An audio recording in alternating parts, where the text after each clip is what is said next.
Hello प्यारे बच्चों, आज जनरल ऑर्गेनिक केमिस्ट्री का 14th वीडियो है और आज हम पढ़ेंगे comparative study of electronic effect. जितने इलेक्ट्रॉनिक इफेक्ट थे जो हमने पहले पढ़ रखे हैं, जैसे है इलेक्ट्रोमेरिक इंडक्टिव इफेक्ट हुआ, मेसोमेरिक इफेक्ट हुआ, रेजोनेंस हुआ या मेसोमेरिक इफेक्ट हुआ या हाइपर कॉन्जुगेशन हुआ, इन सबको हमने पहले पढ़ रखे हैं। बट अगर इनको इंडिविजुअल पढ़ते हैं और एक के बाद जो दूसरा पढ़ते हैं तो पहले वाला थोड़ा सा माइंड से स्किप हो जाता है।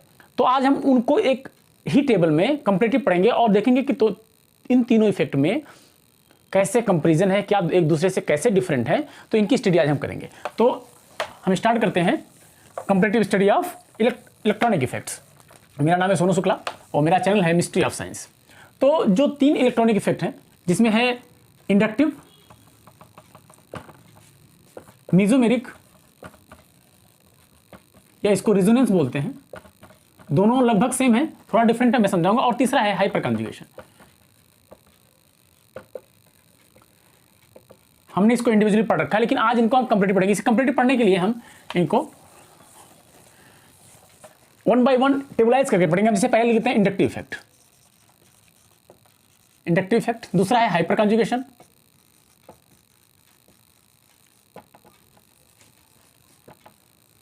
और तीसरा है मेसोमेरिक, मेसोमेरिक या रेजोनेंस। ठीक है, अब हम तीनों को अलग अलग बॉक्स में कर लेते हैं। ठीक है, अब क्या स्टडी है, एक एक के बार हम देखें। अगर तो इंडक्टिव इफेक्ट क्या होता था? इंडक्टिव इफेक्ट होता था कि किसी मॉलिक्यूल में अगर दो एटम जुड़े हुए हैं एक दूसरे से और दोनों डिफरेंट हैं, सपोज कार्बन हाइड्रोजन या कार्बन क्लोरीन, तो अगर वो दोनों आइडेंटिकल नहीं है तो उनके बीच का जो शेयरिंग इलेक्ट्रॉन था, सपोज करो कार्बन के बीच अगर हाइड्रोजन का है तो इनके जो शेयरिंग इलेक्ट्रॉन था वो इक्वली शेयर ना होकर के हाई इलेक्ट्रोनेगेटिव एटम की तरफ से शिफ्ट होता था। मींस ये बॉन्ड पेयर के इलेक्ट्रॉन्स किसी एक एटम की तरफ शिफ्टेड होते थे, इक्वली शेयर नहीं होते थे। इसी को बोलते थे इंडक्टिव इफेक्ट। जो इलेक्ट्रॉन को ले रहा है उसकी इंडक्टिव इफेक्ट जो दे रहा है उससे ज्यादा होता है। तो इंडक्टिव इफेक्ट क्या हो गया? ये क्या है? शिफ्टिंग ऑफ, क्या है? Bond pair electron, shifting of bond pair electrons towards high electronegative atom. ये शिफ्टिंग हो रहा है, लेकिन ये शिफ्टिंग कैसी है? Partial shifting. क्या है? Partial shifting. ये कंप्लीट शिफ्टिंग नहीं है। ठीक है, पहली पॉइंट, ये शिफ्टिंग हो रहा है बॉन्ड पे इलेक्ट्रॉन्स को, क्या पार्शियली शिफ्टिंग हो रहा है, और वो किसकी तरफ? जो हाई इलेक्ट्रोनेगेटिव है। हाइपर कॉन्जुगेशन में आते हैं, यहां क्या होता है? यहां शिफ्टिंग इलेक्ट्रॉन का कंप्लीट शिफ्टिंग होता है। क्या होता है? Complete shifting. किसका? बॉन्ड पेयर के इलेक्ट्रॉन का ही होता है। किसका? Of alpha hydrogen. Alpha hydrogen, ये इसमें इंपॉर्टेंट है। अल्फा हाइड्रोजन, अल्फा हाइड्रोजन के बॉन्ड पेयर का ही शिफ्टिंग होता है, कंप्लीट शिफ्टिंग होता है with respect to plus charge या फ्री रेडिकल या एल्किन के साथ या पाई बॉन्ड के साथ। ठीक है, अच्छा। मेसोमेरिक और रेजोनेंस में क्या होता था? यहां भी शिफ्टिंग होता था, कंप्लीट शिफ्टिंग होता था, कंप्लीट शिफ्टिंग ऑफ किसका? बॉन्ड पेयर इलेक्ट्रॉन का, बॉन्ड पेयर इलेक्ट्रॉन्स का with respect to pi bond या प्लस चार्ज या माइनस चार्ज या फ्री रेडिकल। क्लियर? तीनों में शिफ्टिंग हो रहा है। इंडक्टिव में पार्शियल शिफ्टिंग होता है और इन दोनों में कंप्लीट शिफ्टिंग होता है। एग्जांपल अगर देखें हम, अगर ऐसा है CH2 प्लस, इसके पास ये अल्फा हाइड्रोजन है, ये बॉन्ड पेयर के इलेक्ट्रॉन्स कंप्लीटली यहां से शिफ्ट होकर के यहां आ जाएंगे और जो अगला स्ट्रक्चर बनेगा वो यहां पे H प्लस के रूप में पड़ा रहेगा। यहां का बॉन्ड गायब हो गया। ठीक है, यहां का बॉन्ड गायब हो गया। इसी को बोलते हैं कंप्लीट शिफ्टिंग। यहां भी होता है, अगर सपोज करो ये है CH2 double bond CH, single bond CH double bond CH2, तो ये यहां गया और ये यहां गया, तो ये बॉन्ड कंप्लीटली शिफ्ट हो गया। इसी को हमने पहला पॉइंट दिया। ठीक है, अच्छा। दूसरा पॉइंट देखें तो दूसरा पॉइंट क्या होगा? दिस इज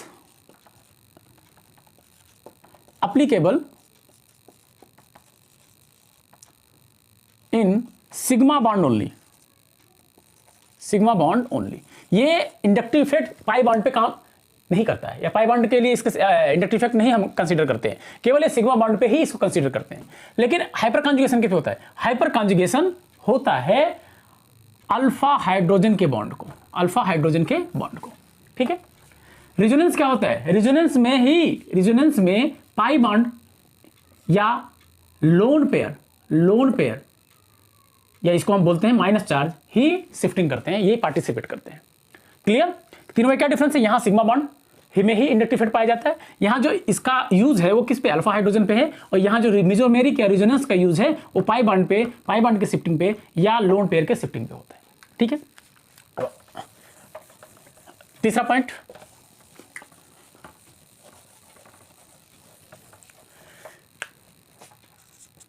तीसरा पॉइंट क्या होता है कि जो इंडक्टिव इफेक्ट है ये टू टाइप का है, a plus I effect. Plus I effect means that release bond pair electron partially, जो अपने बॉन्ड पेयर इलेक्ट्रॉन को पार्शियली रिलीज कर दे। और माइनस आई इफेक्ट वो होता था दैट विथड्रॉ या विथड्रॉ नहीं, attract, that attract bond pair electron partially,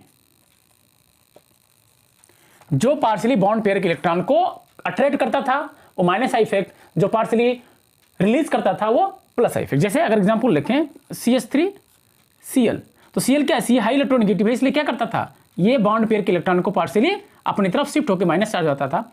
और जो कार्बन है, कार्बन क्या है, प्लस आई इफेक्ट है, जो बॉन्ड पेयर के इलेक्ट्रॉन को दूसरी तरफ रिलीज कर देता, हल्का सा रिलीज कर देता था, उसको बोलते हैं प्लस आई इफेक्ट। ठीक है, तो ये प्लस आई हो गया, ये माइनस आई हो गया।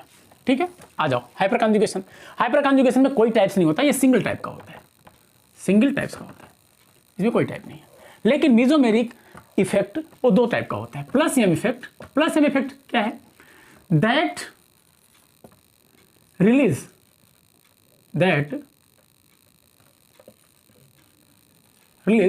इलेक्ट्रॉन, यहां बॉन्ड पेयर इलेक्ट्रॉन नहीं बोला गया, यहां दैट रिलीज इलेक्ट्रॉन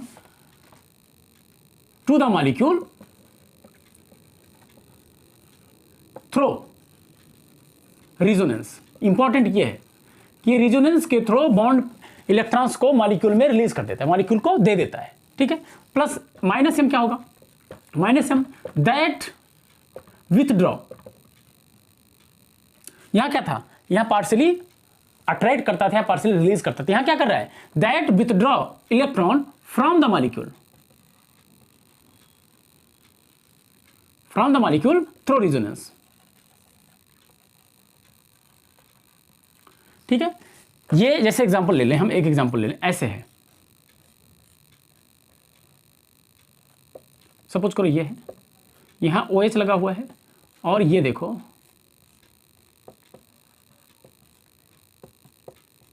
NO2 लगा हुआ है। तो क्या करता है, OH इलेक्ट्रॉन को बेंजीन रिंग में दे देता है और NO2 क्या करता है, इलेक्ट्रॉन को बेंजीन रिंग से ले लेता है। ये प्लस एम इफेक्ट हो गया, ये माइनस एम इफेक्ट हो गया। ठीक है, किसके थ्रू, रेजोनेंस के थ्रू। ठीक है, नेक्स्ट पॉइंट। अच्छा, इंडक्टिव इफेक्ट क्या होता था, दिस इज परमानेंट इफेक्ट।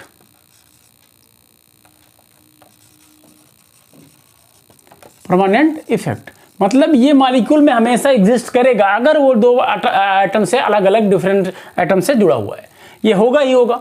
लेकिन हाइपर कॉन्जुगेशन क्या हमेशा पाया जाएगा, नहीं। व्हेन मॉलिक्यूल हैव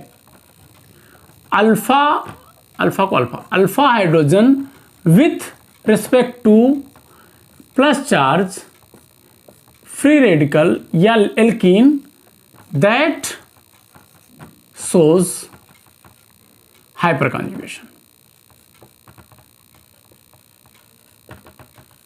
जैसे एग्जांपल ले लो, अगर CS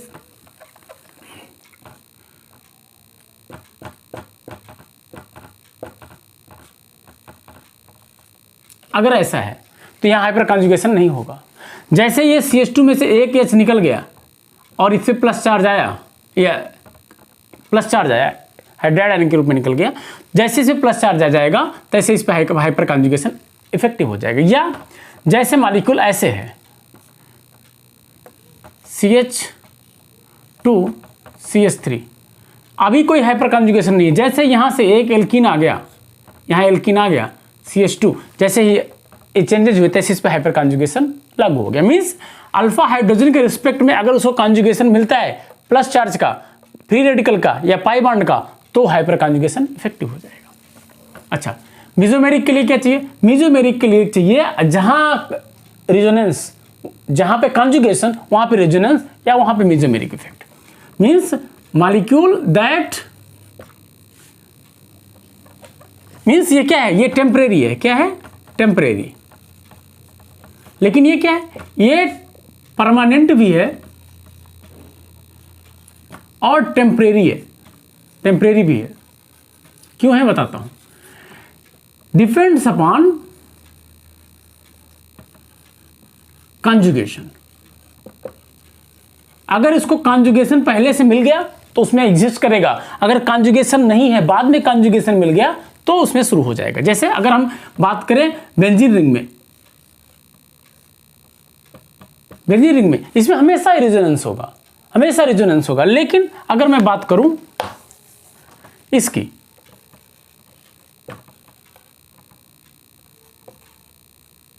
थोड़ा बड़ा मॉलिक्यूल है, CH3 CH2 CH2 double CH double bond CH2, अगर ऐसा मॉलिक्यूल है तो रेजोनेंस नहीं है, कोई रेजोनेंस नहीं है। जैसे अगर यहां से यहां बॉन्ड कन्वर्ट हो गया, यहां CH CH2 होकर डबल बॉन्ड आ गया, वैसे रेजोनेंस स्टार्ट हो गया।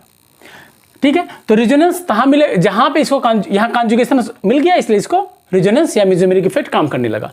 जहां पे कॉन्जुगेशन नहीं है वहां पे टेम्परेरी होगा, जब उसको कॉन्जुगेशन मिलेगा तब रेजोनेंस या मेसोमेरिक इफेक्ट हो जाएगा। चलो ठीक है, और सबसे लास्ट पॉइंट जो इंडक्टिव इफेक्ट और मेसोमेरिक इफेक्ट और हाइपर कॉन्जुगेशन के लिए लागू होता है। पहली चीज, इंडक्टिव इफेक्ट क्या करता है? Inductive effect that responsible for making reaction intermediates। कैसे? सपोज करो एग्जांपल ऐसे है, CH3 CH2 Cl है। अगर इसको ब्रेक डाउन होना है, ठीक है, ब्रेक डाउन होना है, तो ब्रेक डाउन होने की पॉसिबिलिटी क्या है कि जहां पे पोलरिटी मिलेगी बॉन्ड वहीं पे तोड़ने का चांसेस ज्यादा होता है। तो ये बॉन्ड क्या है? यहां पे पोलरिटी, यहां पे पार्शियली माइनस, यहां पार्शियली पॉजिटिव, तो चांसेस है कि बॉन्ड यहां से टूटे। मींस इंडक्टिव इफेक्ट जहां पे ज्यादा होगा, जहां पे इंडक्टिव इफेक्ट डिफरेंस ज्यादा होगा, तो बॉन्ड के ब्रेक होने का चांस यहां है। मींस इंडक्टिव इफेक्ट से आपको यह पता चलेगा कौन सा इंटरमीडिएट बनेगा, किस तरह का इंटरमीडिएट बन सकता है। ठीक है, मींस ये रिस्पॉन्सिबल होता है रिएक्शन इंटरमीडिएट बनाने में, ठीक है, फॉर मेकिंग रिएक्शन इंटरमीडिएट्स। लेकिन हाइपर कॉन्जुगेशन क्या करता है? क्या ये हाइपर रिएक्शन इंटरमीडिएट बनाता है? नहीं। दिस इज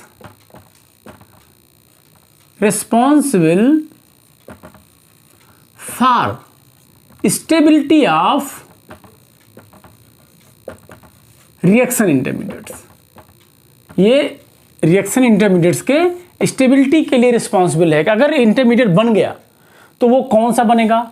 फर्स्ट डिग्री बनेगा, सेकंड डिग्री बनेगा, थर्ड डिग्री बनेगा, कौन सा स्टेबल होगा, कौन सा अनस्टेबल होगा। जो स्टेबल होगा वो जल्दी बनेगा, जो नहीं अनस्टेबल वो नहीं बनेगा। ठीक है, तो ये स्टेबिलिटी के लिए रिस्पॉन्सिबल है। मेसोमेरिक रेजोनेंस क्या है? ये स्टेबिलिटी के अलावा, stability as well as responsible for making product. कैसे? मैं समझाता हूं। एक तो स्टेबिलिटी तो डिफाइन करेगा कि कोई रिएक्शन इंटरमीडिएट स्टेबल है कि नहीं है, प्लस ये भी बताएगा कि उस रिएक्शन इंटरमीडिएट से कौन सा प्रोडक्ट बनेगा। जैसे एग्जांपल मैं आपको यहां समझाता हूं, एनिलीन है, सपोज को एनिलीन है। एनिलीन के में मेसोमेरिक इफेक्ट पाया जाता है, प्लस एम इफेक्ट, इलेक्ट्रॉन को इसे यहां देगा और यहां पे रेजोनेंस शुरू हो जाएगा।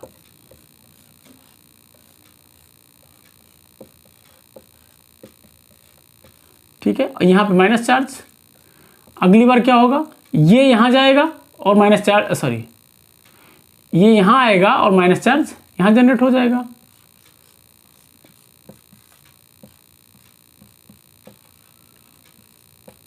ठीक है, अगली बार ये यहां जाए और ये माइनस चार्ज यहां आ जाए।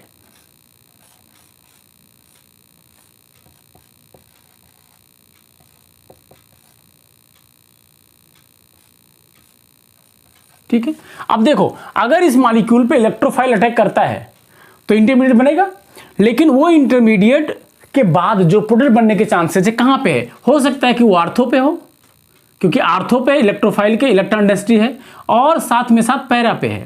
मींस इस मॉलिक्यूल के आर्थो पे इलेक्ट्रॉन डेंसिटी है और पैरा पे इलेक्ट्रॉन डेंसिटी है, तो चांसेस कौन सा है कि कौन सा प्रोडक्ट बने? हो सकता है आर्थो बने, हो सकता है पैरा बने। तो जो मेसोमेरिक इफेक्ट है वो ये डायरेक्टेड करेगा और बहुत सारे फैक्टर के साथ कि कौन सा प्रोडक्ट बनेगा। तो हमने तीनों पढ़ा कि इंडक्टिव इफेक्ट, हाइपर कॉन्जुगेशन और मेसोमेरिक इफेक्ट में अलग अलग क्वालिटी है। वो रिएक्शन इंटरमीडिएट्स को किस तरह से स्टेबलाइज या डिस्टेबलाइज करती हैं, या रिएक्टेंट के ऊपर अटैक करने के बाद कौन सा रिएक्शन इंटरमीडिएट बना सकती हैं, और या रिएक्शन इंटरमीडिएट के बाद कौन सा प्रोडक्ट बन सकता है।